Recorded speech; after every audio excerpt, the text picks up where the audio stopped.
past few years haven't been kind to pro wrestling, but 2020 was especially rough. Even the trusted traditions such as huge numbers of fans attending WrestleMania was cast aside due to the coronavirus, but both WWE and AEW were hit by such a variety of issues, it made it a poor year. However, the calendar turning to a new year doesn't magically fix something. It does represent hope for an improvement for both WWE and AEW, so here are 10 reasons to be hopeful in 2021. Number 10, fans returning. While the ongoing pandemic seems never ending, things should get much better soon, and WWE will be itching to get fans back in stadiums.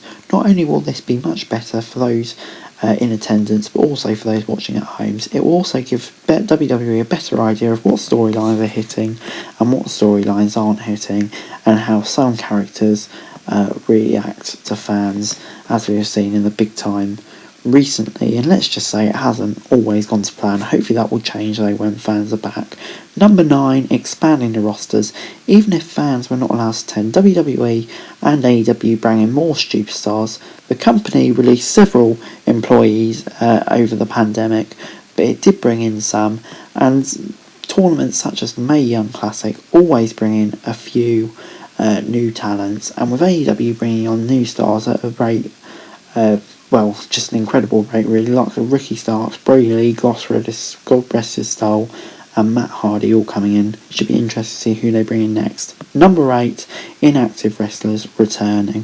Whether or not more stars are hired, at least fans can count on the return of several others.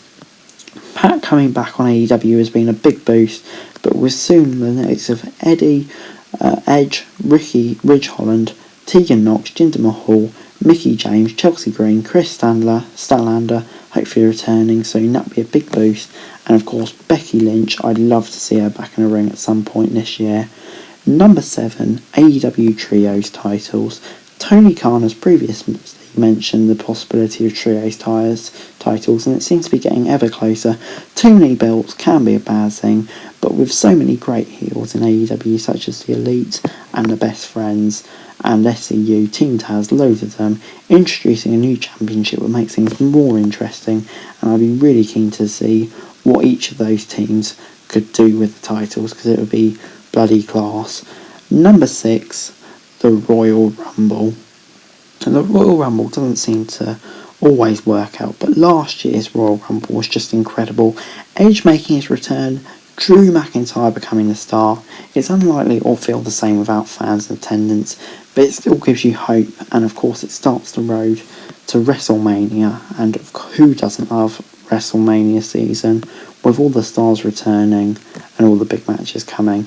And speaking of WrestleMania, number 5, WrestleMania.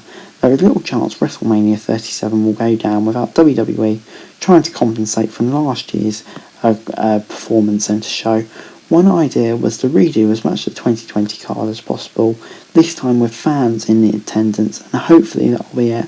After such a difficult year, the show it shows may be the time to celebrate people getting through it, and reward fans for sticking through it with a number of big matches. Whisper it quietly, Roman Reigns versus The Rock, maybe. Number 4, the Inner Circle implosion. Before MJF was even a member of the Inner Circle, tension had started bubbling, and ever since he's come in, it's bubbling at a much faster rate, to say the least. What type of characters will be coming afterwards? Santana and Ortiz, could they become tag team champions? Sammy Guevara and MJF, could they be properly breaking out? And what next for Chris Jericho? And of course Wardlow and Jake Hager as the big monsters of the group. It will certainly be interesting. Number 3, Money in the Bank. Money in the Bank 2020 turned out to be mostly a bust. I mean, I absolutely love the Magics, but the cash-ins weren't great. Oscar just having the title inside it, and Otis losing it, The Miz losing it and then winning it back. It's all been very strange, but hopefully next year is a fresh start and we can make the Money in the Bank ladder matches outstanding again and have a proper worthy winner and build them up.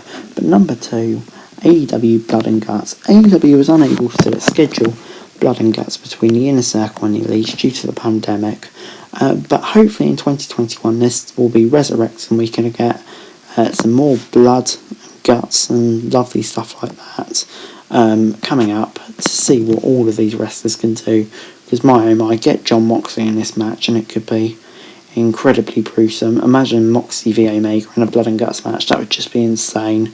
And number 1, AEW Games. On November the 10th, AEW announced 3 projects as part of their AEW Games branch. 1 a GM mode, 1 a casino, and 1 a video game. And I can't wait to play these. WWE 2K Games has let us down recently, so hopefully having this will give us something new to get excited about and a proper video game for wrestling fans to enjoy. And it seems to be something there for everyone, so that is definitely one that I'm very much looking forward to in 2021. But anyway guys, that's it for this video. Thanks very much for watching. Remember to like, share, subscribe. Let me know your thoughts and comments down below. Remember to follow me on Twitter, link in the description below, for daily wrestling news, and subscribe to my channel on the screen right now. That would be greatly appreciated. Thanks very much for watching. Peace.